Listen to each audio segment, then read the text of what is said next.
Do you recognize this voice, Daryl Morey? Do you recognize this voice? You said a couple days ago that Chris Paul's going to be a Rocket next season. Do you? Yes. Is that a 100%? Yeah, it's 100%, yeah. You can say that with that certainty right now. I can, yes.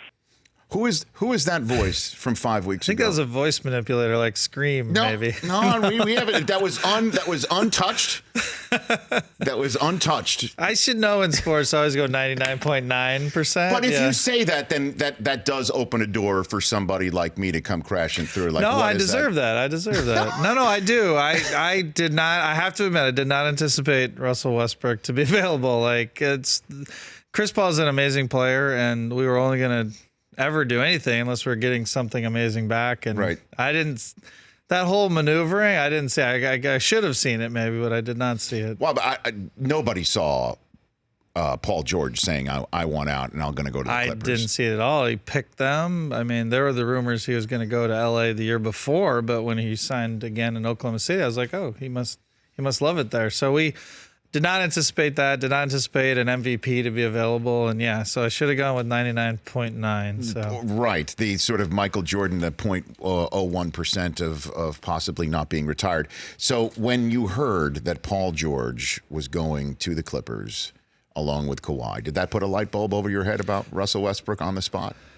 Not actually. It just made me say, I should check in and say maybe they're going in a different direction. I still didn't think they would do something like trade Russell Westbrook just because he signed for 6 years there. I mean, it just didn't seem like someone they would move still. So I did make a note to check in the next day, though, because, that kind of a move maybe begets other moves with other players on the roster. But I thought they'd still build around Russell. And so when did you reach out to Sam Presti? The next day, yeah. The next day. Yeah, I mean, if it was later in the season, you might wait a little bit because you don't want to be like the ambulance chaser. We were talking about that earlier. Sure. But I would say in the off season, like it's fast and furious. So yeah, you got to check in right away. Because you were concerned others might check in for Russell? Well, obviously he's anytime a great player is available, every team should check in. Right. And I'm sure Sam was sick of all the calls he got. But when you make a move like that, you're going to get a lot of calls. Okay, so if there was nothing wrong with Chris Paul and Harden, why would you check in with the Oklahoma City Thunder for Russell Westbrook? First off, they have good players on their roster, so it's my job to check in on that. And yes.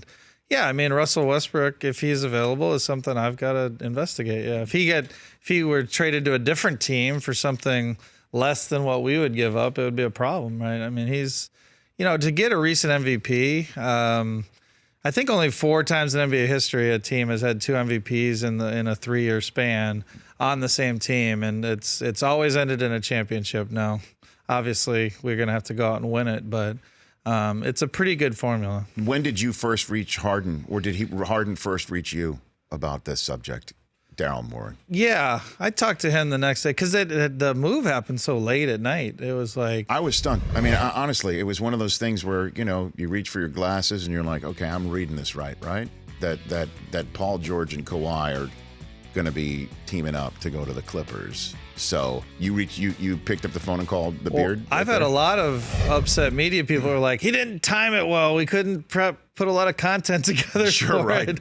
I was like, I don't think Kawhi was thinking about you guys, but right. But yeah, no, I talked to James the next day, and after I'd spoke to Oklahoma City, and it seemed like there's some chance. And okay. James has been playing with Russ in LA since he's 6 years old, so they know each other real well. For more of the Rich Eisen Show, tune to Audience Channel 239 on DirecTV for free on BR Live, or download the Rich Eisen Show app.